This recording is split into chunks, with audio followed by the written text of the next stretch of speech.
les fêtes de fin d'année, pour Noël et le réveillon, pensez à venir consommer à la chocolaterie. Ça permet de consommer de façon locale et artisanale. Alors la première étape, c'est le moulage pour fabriquer des sapins en chocolat. On est sur du chocolat noir Criollo à 66%. Et du coup, c'est un assemblage avec deux origines différentes.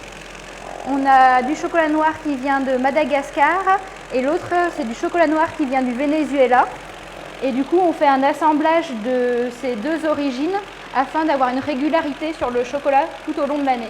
Je reçois du chocolat qui vient de la chocolaterie de l'Opéra. C'est un couverturier qui est à Château-Renard, en dessous d'Avignon, dans le sud de la France. Je reçois le chocolat en pistoles, comme ceci. Et on les reçoit sous cette forme-là parce que c'est plus rapide à faire fondre dans la machine. Dans cette machine, on peut mettre environ 24-25 kg de chocolat. Ça me permet d'avoir du chocolat qui soit à la bonne température tout au long de la journée en fait. Donc là, on a une petite hélice qui est au fond de la cuve qui permet de faire brasser le chocolat, ce qui permet de faire fondre de façon assez régulière le chocolat. Pour le chocolat noir, il faut faire fondre tout le chocolat à 50 degrés. On va descendre le chocolat à 26-27 degrés et ensuite on va le remonter à 31-32. C'est la température à laquelle on le travaille en fait. Je fais la seconde couche. Donc comme vous voyez, la première couche a commencé à cristalliser. Donc quand le chocolat commence à cristalliser, en fait, il ne fait plus un aspect brillant, il devient légèrement mat. Et du coup, visuellement, ça nous permet de savoir qu'on peut attaquer et faire la seconde couche. C'est exactement le même procédé. On remplit jusqu'en haut et après, on vient retourner notre moule et on met en route la table vibrante pour que du coup, l'excédent de chocolat puisse tomber. Et là, on voit que le chocolat est brillant. Donc pas encore cristallisé.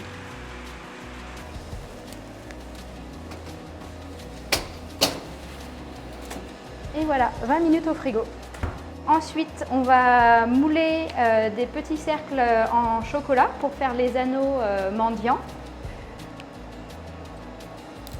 Alors là, je vais disposer du coup des amandes effilées, des amandes entières qui viennent de Provence, également des noisettes qui viennent du Piémont. Je mets également des cubes d'orange confits, des pistaches qui viennent de Sicile et des cranberries. Les cranberries, j'aime bien parce que c'est un petit goût sucré et qui est vraiment sympa avec le chocolat noir. On va récupérer la grille et la passer au frigo pour que ça cristallise environ une vingtaine de minutes. Je vais sortir les cônes qui permettent de faire la base du sapin.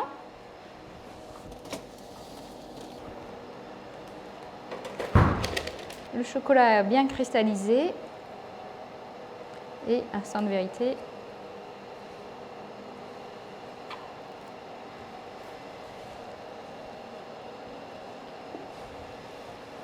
Alors du coup pour les grands sapins on a une dizaine d'anneaux et sur les plus petits on en a à peu près 6 ou 7 anneaux.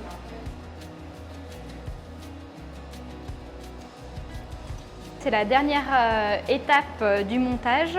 On va venir saupoudrer du sucre glace qui est moulu très fin pour faire un petit effet neige et féerique.